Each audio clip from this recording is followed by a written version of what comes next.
எரிபொருள் விலை அதிகரிப்பு வெளியானது காரணம். அமெரிக்காவில் வானிலிருந்து கொட்டிய டொலர் மழை, போட்டி போட்டு அள்ளிய மக்கள். மீண்டும் தென்னாப்பிரிக்காவிற்கே செல்ல வேண்டும், எலான் மஸ்கிற்கு ட்ரம்ப் கடும் எச்சரிக்கை. புத்தக பையுடன் விளையாட்டு பொம்மை, அதிர்ச்சியில் உறைய வைக்கும் பின்னி பிணைந்த எலும்புக்கூடுகள். வவுனியாவில் இளைஞன் கடத்தல், யாழ்ப்பாணத்தை சேர்ந்த மூவர் அதிரடியாக கைது. மோட்டார் சைக்கிள் ஓட்டுநர்களுக்கு அரசாங்கத்தின் அறிவிப்பு. ஐரோப்பிய நாடொன்றில் பெருமளவு இலங்கையர்களுக்கு தொழில் வாய்ப்பு. இலங்கைக்கு மீண்டும் கிடைக்கும் சர்வதேச நாணய நிதியத்தின் $333. தொலைபேசி பேச்சு கசிவு, வெளிநாடொன்றின் பெண் பிரதமருக்கு ஏற்பட்ட நிலை. விவசாயிகளுக்கு மற்றொரு அதிர்ச்சி தகவல், உரங்களின் விலையில் அதிகரிப்பு. அடுத்த இலக்கு விமல், சிறையில் செய்ய போகும் வேலைகள் தயார். வெடித்துள்ள ஸ்ராந்தி கைது விவகாரம், மகிந்த சிங்கம் என கர்ச்சிக்கும் மொட்டு.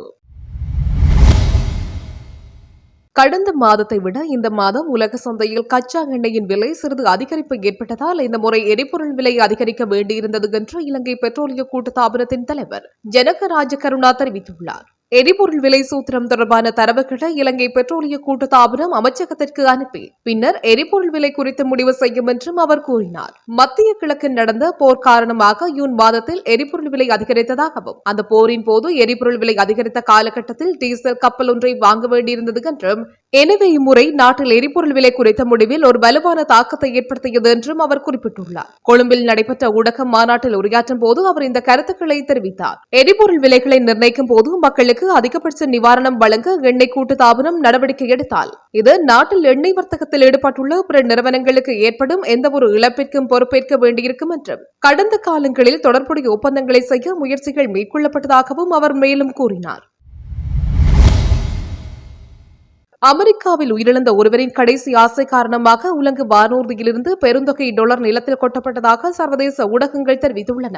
இவ்வாறு கொட்டப்பட்ட இந்த டொலரை எடுப்பதற்காக மக்கள் சாலையில் முண்டியடித்தமையினால் வாகன நெரிசல் ஏற்பட்டதாகவும் தெரிவிக்கப்படுகிறது. இது தொடர்பில் மேலும் தெரிய வருவதாவது, அண்மையில் காலமான உள்ளூர் கார் கழுவும் நிறுவன உரிமையாளரான தோமஸ் என்பவரின் கடைசி விருப்பத்தை நிறைவேற்றுவதற்காக இவ்வாறு நடைபெற்றதாக கூறப்படுகிறது. காலமாகிய தோமஸ் என்பவர் உள்ளூர் மக்களிடமிருந்து தான் சம்பாதித்த பணத்தை தான் இறந்த பிறகு திரும்ப அவர்களுக்கே செலுத்த வேண்டும் என கோரிக்கை வைத்ததாகவும், இதனை அடுத்து அவர் சம்பாதித்த பணம் இவ்வாறு உலக வானூர்தியிலிருந்து கொட்டப்பட்டதாகவும் தெரிவிக்கப்படுகிறது.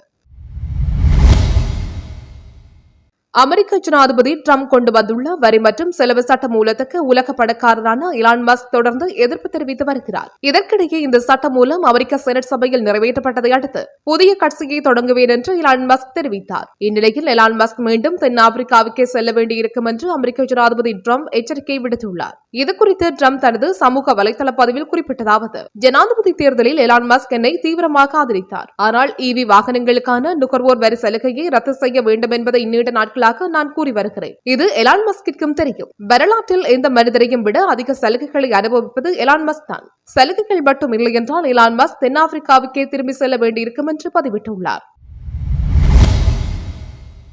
செம்மணியில் அகழப்பட்ட எலும்பு சிதிலங்களில் இன்றைய நாளும் 5 ஒன்றுடன் ஒன்று பின்னி பிணைந்த எலும்பு கூடுகள் கண்டுபிடிக்கப்பட்டுள்ளதாக செம்மணி மருத புதைக்குழி வழக்கில் பாதிக்கப்பட்டோர் சார்பில் முன்னிலையாகும் சட்டத்தரணி ரணிதா ஞானராஜா தெரிவித்துள்ளார். குறித்த விடயத்தை ஊடகங்களுக்கு கருத்து தெரிவிக்கும் போதே அவர் தெரிவித்துள்ளார். இது தொடர்பில் அவர் மேலும் தெரிவிக்கையில், அண்மையில் பாடசாலை புத்தக பையுடன் கண்டுபிடிக்கப்பட்ட எலும்புகள் முழுமையாக அகழ்ந்தெடுக்கப்பட்டுள்ளது.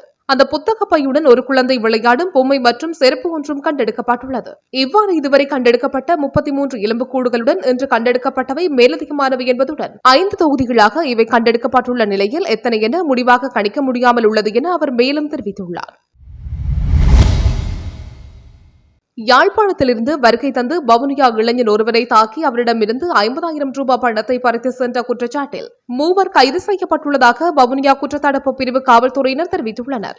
யாழ்ப்பாணம் மானிப்பாய் பகுதியை சேர்ந்த 3 கார் ஒன்றில் கடந்த வெள்ளிக்கிழமை வவுனியாவிற்கு வருகை தந்து வவுனியா புதிய பேருந்து நிலையம் முன்பாக நின்று வவுனியா இளைஞர் ஒருவரை காரில் கடத்தி சென்று குடியிருப்பு குளக்கட்டு பகுதியில் வைத்து குறித்த இளைஞர் மீது தாக்குதல் நடத்தியுள்ளனர். பின்னர் அவரது வங்கி அட்டையை பறித்து 50,000 ரூபாய் பணமும் பெற்றுவிட்டு தாக்குதலுக்கு உள்ளான இளைஞரை புதிய பேருந்து நிலையம் முன்பாக இறக்கிவிட்டு தப்பி சென்றுள்ளனர். இது தொடர்பில் பாதிக்கப்பட்ட இளைஞன் வவுனியா குற்றத்தடுப்பு பிரிவு காவல்துறையில் செய்த முறைப்பாட்டுக்கு அமைய வவுனியா தலைமை காவல் நிலைய பொறுப்பதிகாரியின் வழிநடத்தலின் காவல்துறையினர் விசாரணைகள் ஆரம்பித்துள்ளனர். இவ்விசாரணையை அடுத்து யாழ்ப்பாணம் மானிப்பாய் பகுதியை சேர்ந்த 19, 21 மற்றும் 19 வயது ஆகிய இளைஞர்கள் 3 கைது செய்யப்பட்டுள்ளனர்.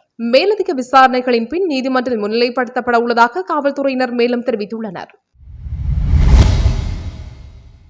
இலங்கையில் மோட்டார் சைக்கிளின் விபத்துகளால் ஏற்படும் அதிக எண்ணிக்கையிலான உயிரிழப்புகளை குறைக்க முயற்சியில் அரசாங்கம் ஈடுபட்டுள்ளதாக போக்குவரத்து, நெடுஞ்சாலைகள், துறைமுகங்கள் மற்றும் சிவில் விமான போக்குவரத்து அமைச்சர் விமல் ரத்நாயக்க தெரிவித்துள்ளார். இதன் அடிப்படையில் மோட்டார் சைக்கிளை பயன்படுத்துவோர் அணியும் தலைக்கவசங்களின் தரநிலைகளில் கடுமையான நடவடிக்கைகள் அறிமுகப்படுத்தப்பட உள்ளதாக போக்குவரத்து அமைச்சர் அறிவித்துள்ளார். இது தொடர்பில் விரைவில் தலைக்கவச தயாரிப்பாளர்கள் மற்றும் விநியோகஸ்தர்களை சந்தித்து கலந்துரையாட உள்ளதாகவும் அமைச்சர் குறிப்பிட்டுள்ளார். நாட்டில் பெரும்பாலான வீதி இறப்புகளுக்கு மோட்டார் சைக்கிள் தொடர்பான விபத்துக்களே காரணம் என்றும் அவர் குறிப்பிட்டுள்ளார். இதேவேளை முச்சக்கர வண்டியின் பயணிகளின் எண்ணிக்கை தொடர்பிலும் தற்போதுள்ள சட்டங்கள் உரிய முறையில் செயற்படுத்தப்படும் என்றும் அமைச்சர் தெரிவித்துள்ளார். இத்தாலியில் பெருமளவு இலங்கையர்களுக்கு வேலைவாய்ப்பு பெற்றுக்கொள்ள வாய்ப்பு ஏற்பட்டுள்ளது. இத்தாலியில் 5 லட்சம் ஐரோப்பிய ஒன்றிய நாடுகள் அல்லாத புலம்பெயர் தொழிலாளர்களை பணியமர்த்துவதற்கு நடவடிக்கை எடுக்கப்பட்டுள்ளது. கடுமையான தொழிலாளர் பற்றாக்குறையால் இத்தாலி தவித்து வருகிறது. இந்நிலையில் 3 ஆண்டு கால அடிப்படையில் வெளிநாட்டவர்களை உள்ளிருக்க நடவடிக்கை எடுக்கப்பட்டுள்ளது. 2026 தொடக்கம் 2028 ஆண்டுகளுக்கான இடப்பெயர்வு ஒதுக்கீட்டில் அதன் பொருளாதாரத்தை மாற்றும் நோக்கில் புதிய இடப்பெயர்வு கொள்கையை வெளியிட்டுள்ளது. ஒழுங்கற்ற இடப்பெயர்வை தடுக்கும் அதே வேளையில் தொழிலாளர் சந்தை தேவைகளுக்கு ஏற்ப இடப்பெயர்வு ஓட்டங்களை சீரமைக்க திட்டமிடப்பட்டுள்ளது. இந்த கொள்கை விரிவடைந்து வரும் பணியாளர்களை நம்பியுள்ள துறைகளுக்கு ஒரு முக்கியமான முதலீட்டு வாய்ப்பை வழங்குகிறது என வெளிநாட்டு அறிக்கைகள் தெரிவிக்கின்றன. இத்தாலியின் வயதான மக்கள் தொகை மற்றும் பல தசாப்தங்களாக குறைந்த பிறப்பு விகிதங்கள், கட்டுமானம், விவசாயம், சுகாதாரம் மற்றும் தொழில்நுட்பம் போன்ற துறைகளில் தொழிலாளர் பற்றாக்குறைகள் உருவாகியுள்ளன. இதன் காரணமாக 2026 தொடக்கம் 2028 ஒதுக்கீட்டில் மொத்தம் 5 லட்சம் புலம்பெயர்ந்தோரை உள்ளிருக்க திட்டமிடப்பட்டுள்ளது. 2026 ஆண்டு 1,64,850 புலம்பெயர்ந்தோரையும், 2027 1,65,850 புலம்பெயர்ந்தோரையும், 2028 1,66,850 புலம்பெயர்ந்தோரையும் ஏற்றுக்கொள்ள திட்டமிடப்பட்டுள்ளது. கட்டுமானம், சுகாதாரம் மற்றும் திறமையான தொழிலாளர்களுக்கு ஆண்டுதோறும் 76,850 தொழிலாளர்களையும், விவசாயம் மற்றும் சுற்றுலாவுக்கு 88,000 தொடக்கம் 90,000 தொழிலாளர்களையும், முதியோர் ஊனமுற்றோர் பராமரிப்பு பற்றாக்குறையை நிவர்த்தி செய்ய 13,600 தொடக்கம் 14,200 வீட்டு உதவியாளர்கள் மற்றும் பராமரிப்பாளர்களையும் எதிர்பார்ப்பதாக தெரிவிக்கப்படுகிறது.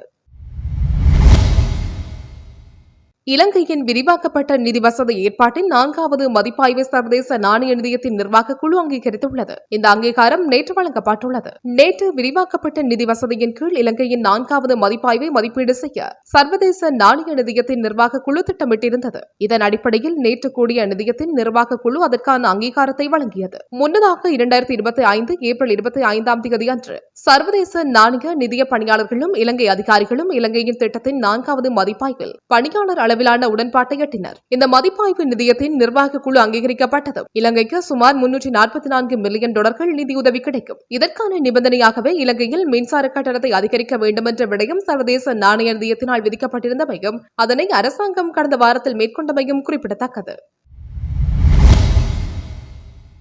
தொலைபேசி பேச்சு கசிவு தொடர்பாக தாய்லாந்து பிரதமர் பெதோங் தான் சினரத்னாவை அந்நாட்டு அரசியல் சாசன நீதிமன்றம் ஜூலை முதல் பிரதமர் பதவியிலிருந்து இடைநீக்கம் செய்துள்ளது. தென்கிழக்கு ஆசிய நாடான தாய்லாந்தில் பிரதமர் பெதோங் சினரத்னா தலைமையில் கூட்டணி ஆட்சி நடக்கிறது. எல்லையில் உள்ள எமரால்டு முக்கோணம் எனப்படும் பகுதியில் இரு நாடுகளுக்கு இடையே மே 28 முதல் மோதல் ஏற்பட்டது. இதில் கம்போடியா வீரர் ஒருவர் கொல்லப்பட்டார். இது தொடர்பாக கம்போடியாவின் முன்னாள் பிரதமரும் செனட் சபை தலைவருமான ஜூன் சென்னுடன் தாய்லாந்து பிரதமர் பெதோங் சினரத்னாவை 17 நிமிடங்கள் தொலைபேசியில் பேசியுள்ளனர். அப்போது பிரதமர் சினேத்ரா தாய்லாந்து ராணுவ தளபதியை எதிரி என்று பயனற்றவை பேசுவதாகவும் கூறியிருந்தார். இந்த உரையாடல் கசிந்துள்ளது. இந்த விவகாரம் தொடர்பாக விசாரித்த தாய்லாந்து அரசியல் சாசன நீதிமன்றம் பிரதமர் சினேத்ராவை நெறிமுறைகளை மீறியதாக குற்றம் சாட்டியுள்ளது. மேலும் இந்த வழக்கு தொடர்பாக விசாரிக்கப்பட இருப்பதால் பிரதமரை பதவியில் இருந்து இடைநீக்கம் செய்ய உத்தரவிட்டுள்ளது. இந்த தீர்ப்பு குறித்து சினேத்ரா கூறியதாவது: எனது பணிக்கு இடையூறு ஏற்படுவதை நான் விரும்பவில்லை. நீதிமன்ற உத்தரவை ஏற்றுக்கொள்கிறேன். நீதிமன்ற உத்தரவால் நான் வேதனையில் உள்ளேன். இவ்வாறு சினேத்ரா கூறியுள்ளார். இந்நிலையில் தாய்லாந்து அமைச்சரவையில் மாற்றம் செய்யப்பட உள்ளது. நேற்றைய தினம் மண்ணெண்ணெய் விலை அதிகரித்துள்ள நிலையில் தற்போது உரங்களின் விலைகளும் அதிகரிக்கப்பட உள்ளதாக அறிவிக்கப்பட்டுள்ளது. இதன்படி உலக சந்தையில் உர விலைகள் அதிகரித்துள்ளதாகவும் அதனால் உர விலையில் சில அதிகரிப்பு ஏற்பட்டுள்ளதாகவும் தேசிய உர செயலகத்தின் பணிப்பாளர் சந்தன லொக்ககேவே தெரிவித்துள்ளார். ஒரு மெட்ரிக் டன் யூரியா முன்பு சுமார் 425 அமெரிக்க டாலர்களாக இருந்த நிலையில் தற்போது அது 450 அமெரிக்க டாலர்களாக அதிகரித்துள்ளது. நாட்டில் உரப்பற்றாக்குறை இல்லை என்றும் சிறுபோகத்திற்கான யூரியா உரத்தின் தேவை சுமார் 1,50,000 மெட்ரிக் டன் என மதிப்பிடப்பட்டுள்ளது என்றும் கடந்த மார்ச் மாதத்திலிருந்து சுமார் 15,000 மெட்ரிக் டன்கள் சந்தைக்கு வெளியிடப்பட்டுள்ளன என்றும் அவர் குறிப்பிட்டுள்ளார். பருவத்திற்கு சுமார் 20,000 மெட்ரிக் டன் உரம் தேவைப்படுவதாக மதிப்பிடப்பட்டுள்ளதாகவும் அதில் சுமார் 7,000 மெட்ரிக் டன் சந்தைக்கு வெளியிடப்பட்டுள்ளதாகவும் அவர் கூறியுள்ளார். கடந்த வாரத்தில் சுமார் 21,000 மெட்ரிக் டன் யூரியா துறைமுகத்தை அடைந்துள்ளதாகவும் இந்த பங்குகள் ஒரு நிறுவனத்தின் மூலம் சந்தைக்கு வெளியிடப்பட்டதாகவும் சுமார் 16,000 மெட்ரிக் டன் யூரியாவும் சுமார் 27,000 மெட்ரிக் டன் பொட்டாஸ் உரமும் உள்ள களஞ்சிய சாலையில் இருப்பதாகவும் அவர் தெரிவித்துள்ளார்.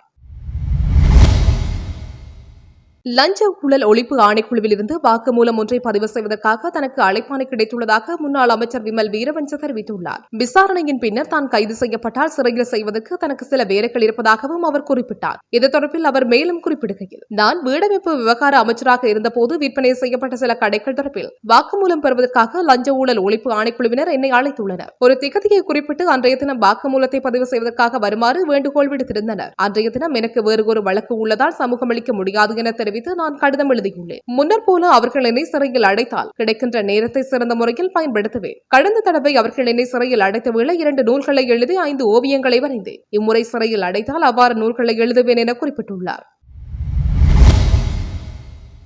ஷாந்தி ராஜபக்சவை கைது செய்ய வேண்டாம் என மஹிந்த ராஜபக்ச கோரிக்கை விடுத்தார் என கூறப்படுவது எல்லாம் அப்பட்டமான பொய்யாகும் என்று ஸ்ரீலங்கா பொதுஜன பெரமுன கட்சியின் செயலாளர் சாகர காரியவசம் தெரிவித்துள்ளார். ஷாந்தி ராஜபக்சவை கைது செய்ய வேண்டாம் என மஹிந்த ராஜபக்ச கோரிக்கை விடுத்தார் என வெளியாகும் தகவல்கள் தொடர்பில் எழுப்பப்பட்ட கேள்விக்கு பதில் அளிக்கையிலேயே அவர் இவ்வாறு கூறியுள்ளார். மஹிந்த ராஜபக்ச என்பவர் சிங்கம் ஒருபோதும் புல் தின்னாது எனவும் குறிப்பிட்டுள்ளார். இது திட்டமிட்ட அடிப்படையில் பரப்பப்பட்ட வதந்தியாகும். தேர்தல் காலத்தை போன்று தேசிய மக்கள் சக்தியால் திட்டமிட்ட அடிப்படையில் பரப்பப்பட்ட போலி தகவலை இது. இதனை முற்றாக நிராகரிக்கின்றோம். சிலவேளை போலி கடிதங்களை கூட தயாரித்திருக்கலாம். மகாநாயக்க தேரர்களிடம் மஹிந்த ராஜபக்ச இப்படி ஒரு கோரிக்கையை விடுக்கவே இல்லை என்றார்.